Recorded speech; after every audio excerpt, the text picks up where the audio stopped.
First Coast News Stories of Service, sponsored by Duval Motor Company.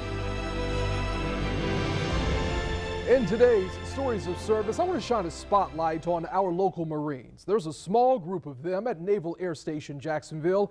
I'm introducing you to the man who is making sure they know their stuff. This is Sergeant Cesar Acosta, a member of the United States Marines. So what we just realized is the engine, it didn't shut down, all right? He's teaching these new Marines how to work and fix this ground support equipment at NAS Jax. We're training the new generation of Marines. That's what I like the most. Sergeant Acosta has been in the military for 7 years. He's from Salt Lake City, Utah, and a married man with a couple of furry kids. I love spending time with my wife and with my dogs. Acosta spends a lot of time with these young Marines, about 48 students total here at NAS Jax, making sure they're prepared for whatever may come their way. It's good to have each other's back. I think that's the most important thing when it comes to other instructors. And when it comes to the new Marines, the Marines that we teach, it's everything. It's the new generation, and it's the most important thing. Thank you, Sergeant Acosta, for training up the next generation of our military. And remember, if you have a story of service to share, just email us at storiesofservice@firstcoastnews.com. Once again, that's storiesofservice@firstcoastnews.com. I'm Anthony Austin.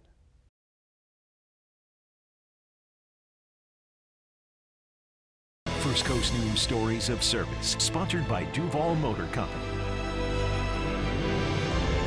In today's Stories of Service, we're featuring an important job in the United States military.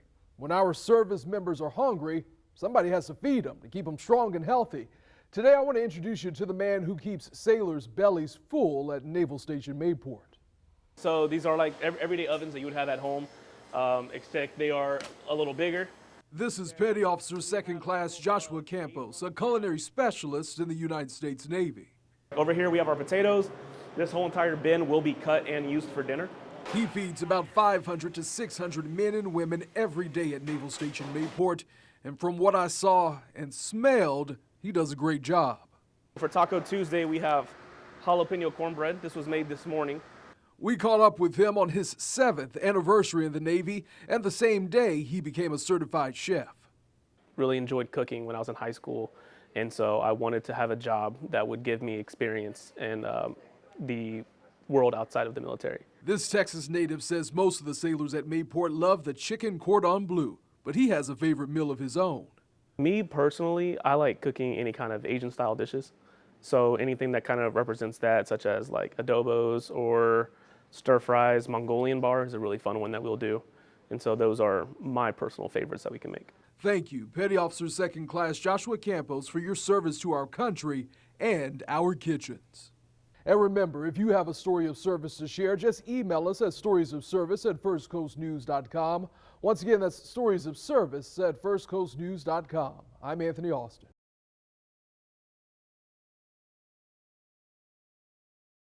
First Coast News Stories of Service, sponsored by Duval Motor Company.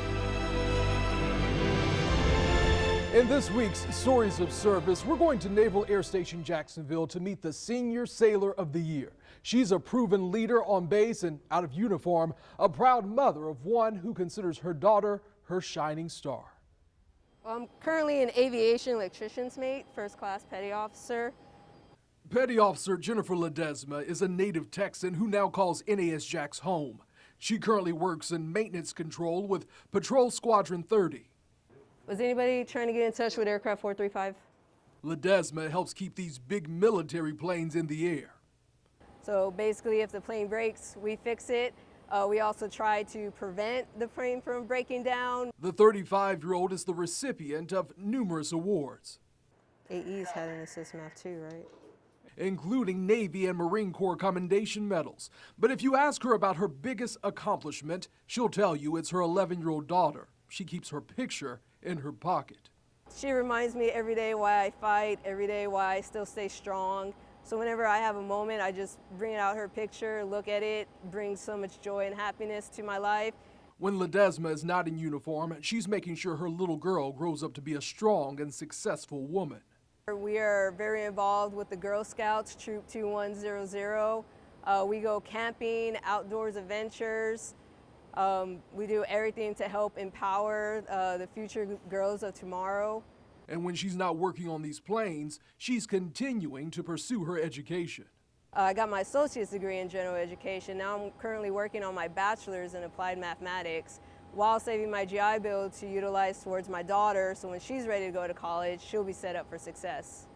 Petty Officer Ledesma's commanding officer says her entire career has been nothing short of extraordinary, and he says this sailor is the future of the United States Navy.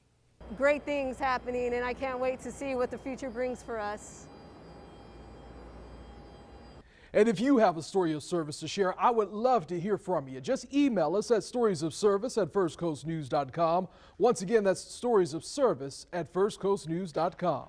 I'm Anthony Austin. First Coast News Stories of Service, sponsored by Duval Motor Company. In this week's Stories of Service, I'm taking you to school. We're going to Naval Air Station Jacksonville to visit the P-8 Alpha Schoolhouse. That's where service members straight out of boot camp learn about these big planes, the P-8s. Today we're recognizing one of the instructors, Petty Officer First Class Daniel Mendez Mauricio. Yep, these are the PCUs. It's like power steering. If you were to lose these or have a discrepancy with these units, it'd be harder for the pilots to maneuver the flight control of the aircraft. He knows these planes like the back of his hand. We also have system B and A reservoirs to maintain the hydraulics for the aircraft. And he's making sure these students do too. We come in, we start pretty much with the basics, just so they can get enough to walk around the aircraft safely. Petty Officer First Class Daniel Mendez Mauricio has been in the military for 15 years. He's an Orlando native and a father of 5. The smallest one is 8 months, a little girl, and then the oldest one is 10. At the P-8 Alpha Schoolhouse, students get hands-on experience. This is an old Boeing 737. It was just modified for training. Mendez Mauricio says there's usually 90 to 110 students at a time. Some of these students, you know, they come from home, never seen an aircraft up close, never touched a tool. So we come here and kind of just familiarize them with the aircraft, just help speed up the process when they get across so they can work over there safely. Important training that keeps these planes in the air to protect all of us here at home. And remember, if you have a story of service to share, just email us at storiesofservice@firstcoastnews.com. Once again, that's storiesofservice@firstcoastnews.com. I'm Anthony Austin.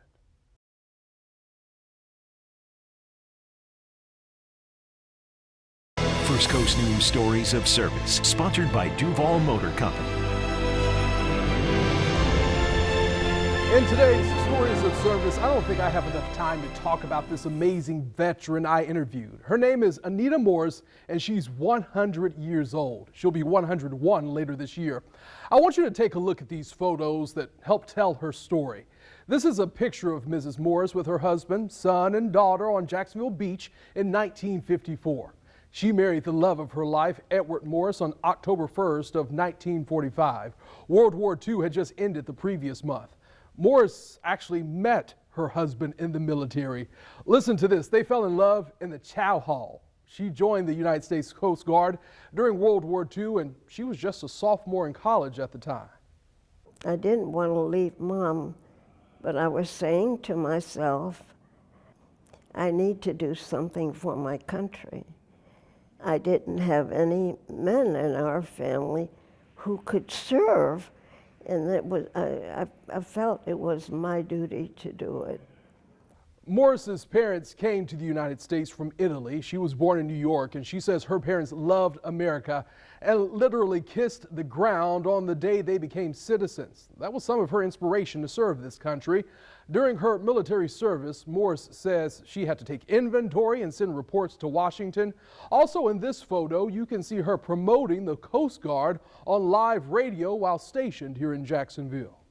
In those days, people didn't give too much recognition to women in the service.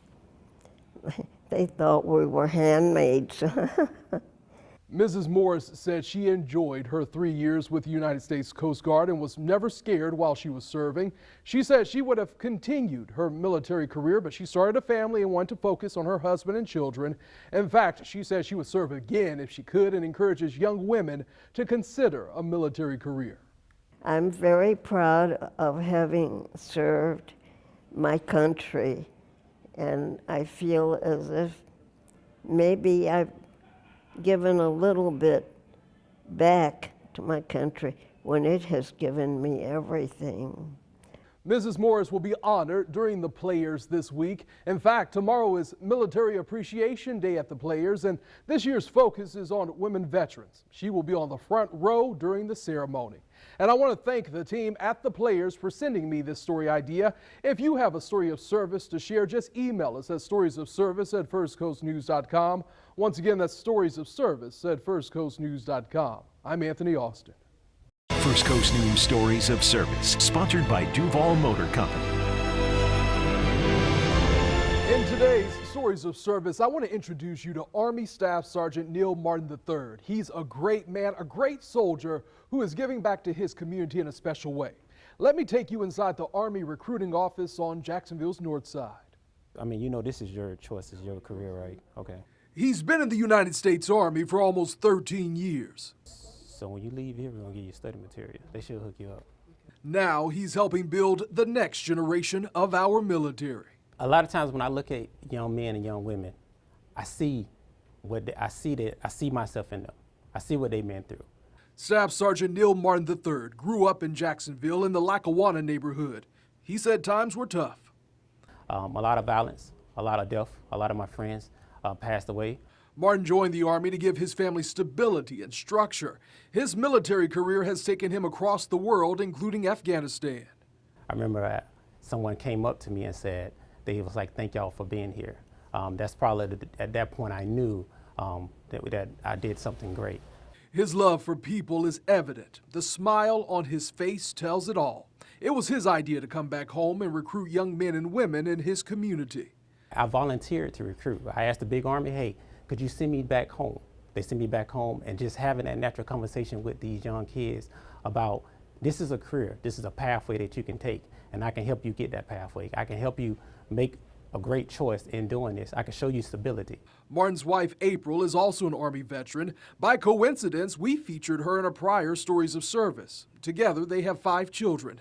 This entire family is making a difference in our community. It gives me peace every night. I get happy when I can change somebody's life. Wow. Thank you, Army Staff Sergeant Neil Martin III, for your service to our country and our city. Remember, if you have a story of service to share, just email us at storiesofservice@firstcoastnews.com. Once again, that's storiesofservice@firstcoastnews.com. I'm Anthony Austin. First Coast News Stories of Service, sponsored by Duval Motor Company. In today's Stories of Service, we want to honor the 37 sailors based out of Naval Station Mayport who died when 2 Iraqi missiles struck a Navy ship. Fire Control Technician 3rd Class Jeffrey Calkins. Seaman Mark Howett. And those are just a couple of the names read during a remembrance ceremony last year.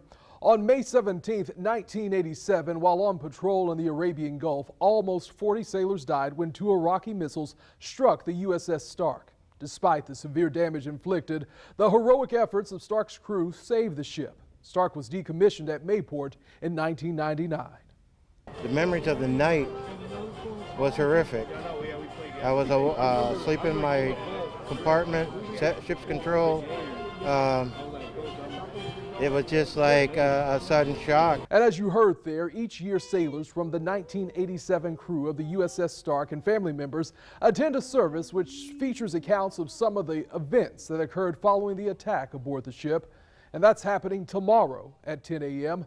Mayport's Memorial Park was established months after the attack with the dedication of the USS Stark Monument. The ship was scrapped on June 21st of 2006. Its stern plate was preserved and donated to Mayport. And another history fact for you, on May 22nd of 1987, a eulogy was given by President Ronald Reagan at Mayport. When brave men die, it is their deeds, not our words, that are remembered. It is their sacrifice, not our brief recollection, that offers everlasting testimony to their love for others, their love for us. Remember, if you have a story of service to share, just email us at storiesofservice@firstcoastnews.com. Once again, that's storiesofservice@firstcoastnews.com. I'm Anthony Austin. First Coast News Stories of Service, sponsored by Duval Motor Company. In today's Stories Stories of Service, I want to talk about our women veterans. Duval County has the highest population of women veterans in the state, and they need our help. They're the fastest growing segment of homeless veterans and have a higher unemployment rate and more likely to live below the poverty line than male veterans. But the good news, there's an organization in Jacksonville that's stepping in to help. Every time a woman comes in, she gets this nostalgic feeling as she's back in uniform. Natalie Marcano-Sidbury was in the United States Navy for 11 years. I actually went on board my first ship at 17, so I wasn't quite 18 yet. Now she's a case manager with Northeast Florida Women Veterans. We have shoes, we have clothing for them, all different sizes. She helps veterans with clothing, toiletries, counseling, and financial needs. The majority of female veterans are living off of their disability check alone. Because sometimes their disability deems that they cannot work anywhere else, or sometimes their PTSD doesn't allow them to be around people. It's something she knows personally. This veteran was once homeless and living with military sexual trauma. I had good times and I had bad times. And the PTSD from the military sexual trauma that happened just started unsettling itself. Unable to live a normal life and pay her bills, Natalie was helped by this woman, Dee Corranta, an Air Force veteran who started this organization in 2012. It was her mission to help just one veteran. Now she's helping 300 families. I keep saying that it's not about the accolades or awards and things that we get. It's about that one woman saying, you know, yesterday I had planned out my suicide, but today, today I've changed my mind. Northeast Florida Women Veterans was honored at the Players' Championship last week and received a $50,000 surprise donation. Now they can help even more women. And this group also helps women develop business plans. They do a lot of great things in our community. So if you're a woman veteran who needs help, just click on this story on our website, firstcoastnews.com. Remember, if you have a story of service to share, just email us at storiesofservice@firstcoastnews.com. Once again, that's storiesofservice@firstcoastnews.com. I'm Anthony Austin. First Coast News Stories of Service, sponsored by Duval Motor Company. In today's Stories of Service, we're featuring an Army Lieutenant General who made a special trip to Jacksonville to encourage young men and women to consider a military career. You're looking at some of the pictures from his trip back home. And the reason I say home, Lieutenant General Ted Martin is a Duval County native and a 1979 graduate of Fletcher High School. He currently serves as the Commanding General for the U.S. Army Combined Arms Center and Fort Leavenworth, Kansas. In 1983, he was commissioned as an armor officer at the United States Military Academy in West Point. This is why he encourages our young people to join the United States Army. He says the values and skills they learn are second to none. You hear a lot in America about, oh, you know, what's happening to the youth of today. Well, I see the youth of today. We brought 100,000 soldiers into the Army last year in the active Guard and Reserve, and they took that step and went through that transformation of 10 weeks of basic combat training, and they come out a different person on the other end. And even though Jacksonville is a Navy town, the Lieutenant General says more than 1,800 young men and women enlisted in the Army from Jacksonville last year, becoming helicopter mechanics, radiologists, and firefighters in the military, just to name a few. We actually put more young men and women in the Army out of Jacksonville than the Navy did. And all I got to say about that is beat Navy. So you can see there, he has a sense of humor. Thank you, Lieutenant General Ted Martin, for your service to our country. And remember, if you have a story of service to share, just email us at storiesofservice@firstcoastnews.com.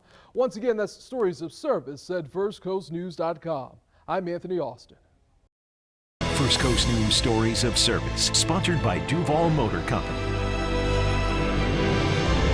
In today's Stories of Service, Faces to Remember. That's the name of a project preserving and sharing the histories of people whose stories need to be told. You're looking at the black and white photographs of Filipino soldiers who served in the United States military and the Pacific theater of World War II.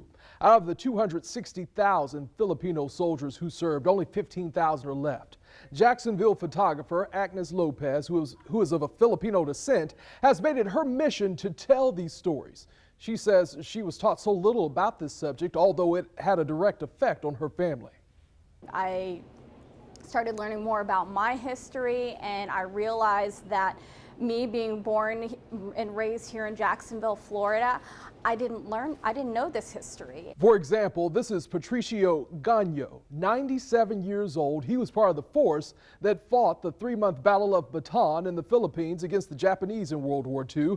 The surviving forces were taken captive and forced to march without food or water for 70 miles to prison camps and what would come to be called the Bataan Death March. Thousands died along the way, either from malnourishment or at the hands of the Japanese.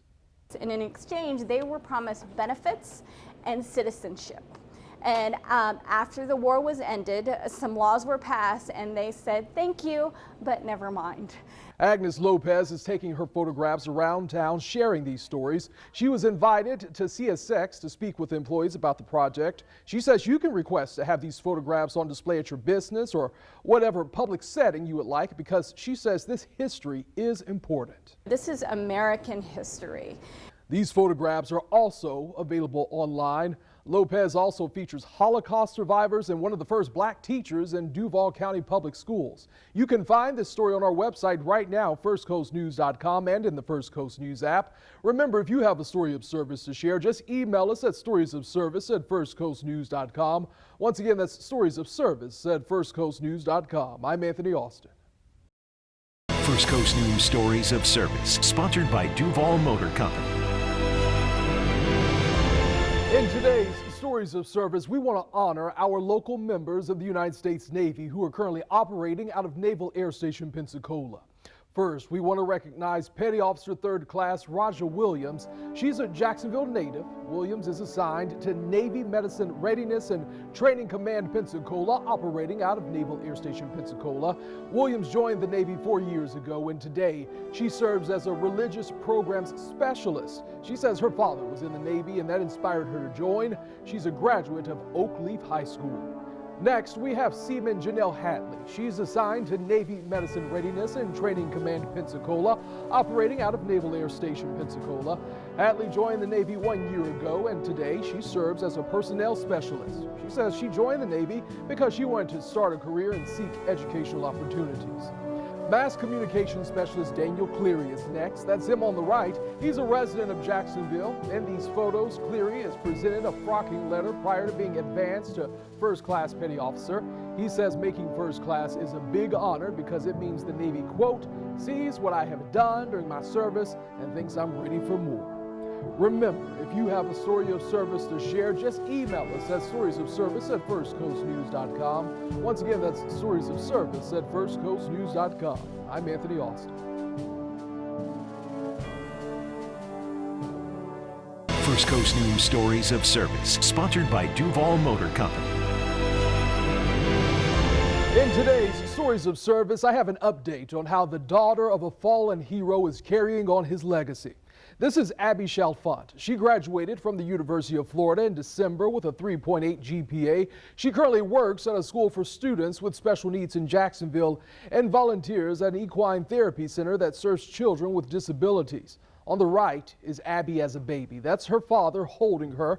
Navy Lieutenant Commander Michael D. Chalfont died on September 10th of 2002 when the Navy jet he was in crashed off the coast of Puerto Rico while preparing for a deployment in support of the global war on terrorism. Abby was just shy of her 3rd birthday. I spoke with her in April about her father. He was the most loving and devoted dad and husband. He was the funniest prankster. He was the biggest animal person and a huge book nerd. He was just the most amazing man. Just a few weeks ago, Abby and 11 other Gold Star children went to Washington, D.C. with the Global War on Terrorism Memorial Foundation to have a voice in the memorial that will honor their fathers and mothers killed in the line of duty. I spoke with her when she got back to Jacksonville. We got to look at all the possible locations that the memorial will be built, and they asked us for our input. So that was a really special opportunity. The Global War on Terrorism Memorial Foundation was formed in 2015.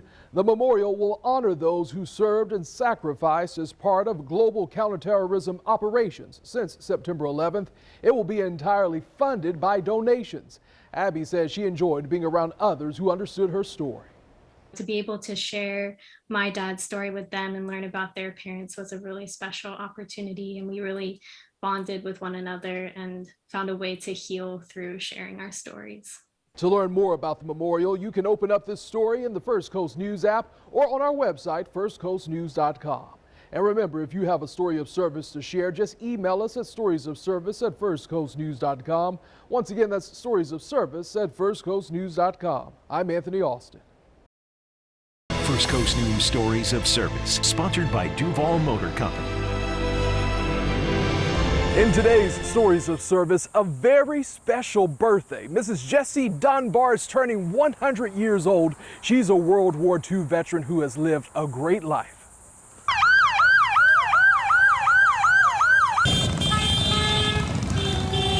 Take a look at this. A parade organized by people in the community made its way to her house to wish her a happy birthday.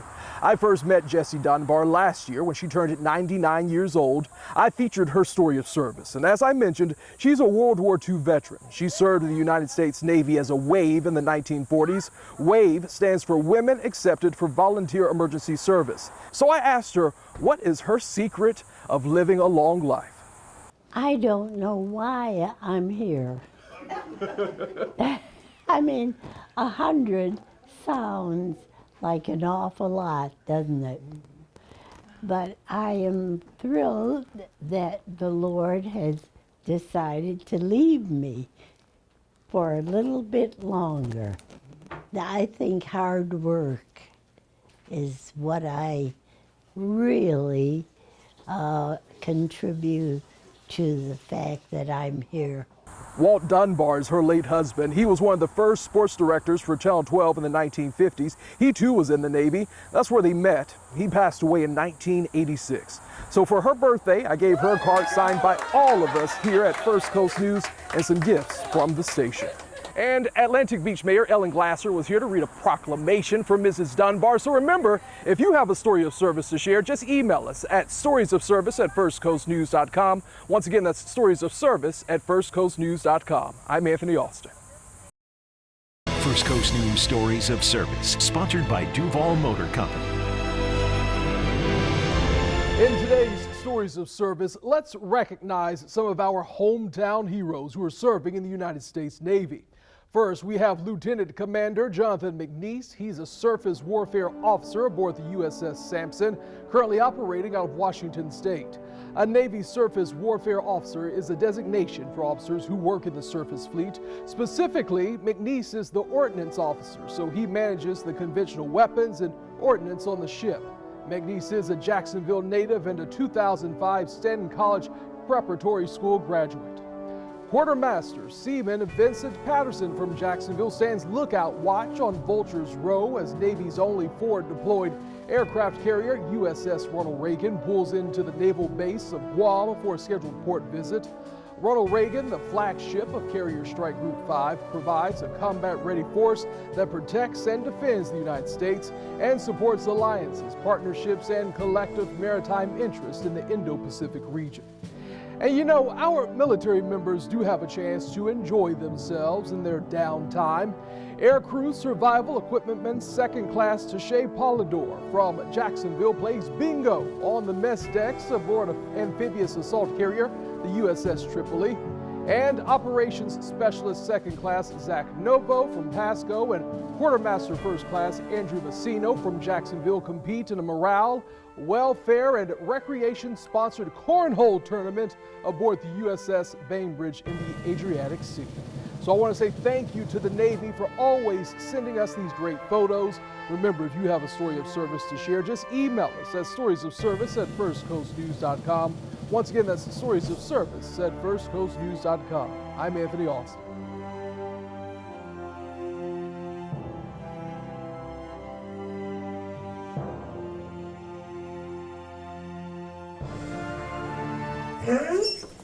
Retired Colonel Lynn Loving and his four-legged secretary Athena walk the hallways of Five-Star Veterans Center where he serves as CEO.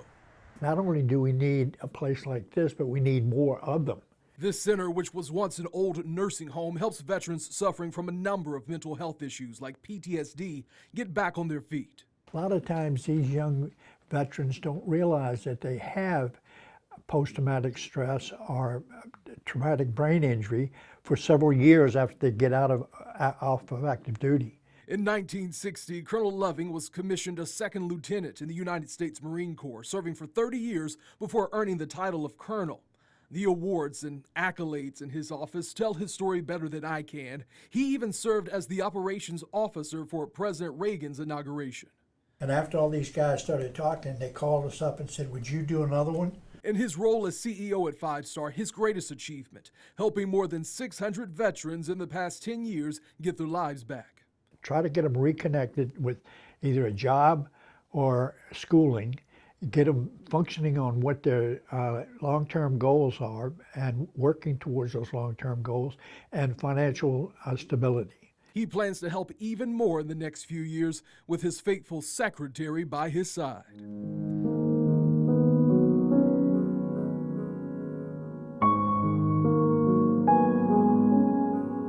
This is Rob Budrick.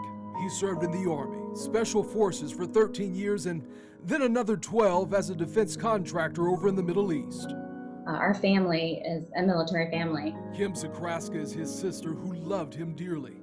In December of 2018, right before Christmas, he ended his life. He was having night terrors, having severe anxiety. He was diagnosed with PTSD, TBI. Kim believes her brother was embarrassed of his condition. He kept saying over and over again, "No one understands. You don't understand. You don't understand." And he couldn't even explain what he was feeling because I don't even think he ever even understood it. She says while her brother may not have died on the battlefield, he lost his life in combat to injuries no one could see on the outside.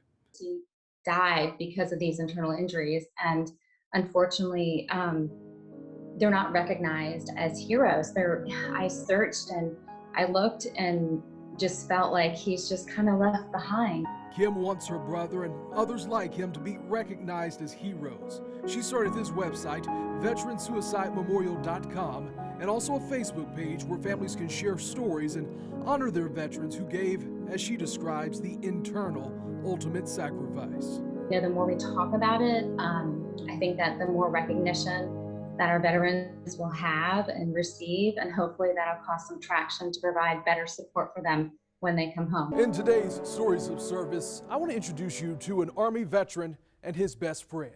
We talk a lot about K9s for Warriors here at First Coast News. It's a great organization dedicated to ending veteran suicide and returning our warriors to a life of dignity and independence. And today, I want to tell you the story of Matt and Dino. I was looking for a service dog about 5 years ago. This is Matt Jones and his best friend Dino. The two united after Jones graduated from the K9s for Warriors program in 2019. Sometimes he's just a distraction for me to be able to, avoid whatever I'm going through. Jones is an Army veteran who served 17 years as an armed reconnaissance helicopter instructor pilot and tactical operations officer. From 2006 to 2007, he was deployed on a combat tour to Iraq. We got there about 3 months before the big squeeze on Baghdad. So all the armor and most of the troops went down to Baghdad. So the bad guys kind of came up to where we were, and it was hot and heavy for a full year while we were in Iraq. After returning from Iraq, Jones says he struggled with PTSD. Panic attacks, depression, and isolation were impacting his relationships and quality of life. On top of that, he was in a car accident where he suffered a traumatic brain injury. I hit a shoulder and hit a tree and flipped a Mustang 4 times. Jones says having his dog Dino by his side has helped him deal with the effects of his brain injury and PTSD by having a buddy who provides unconditional love and support. On the day you get your dog, it's nothing you can imagine. they bring you into a room and you guys meet for the first time, and it's remarkable.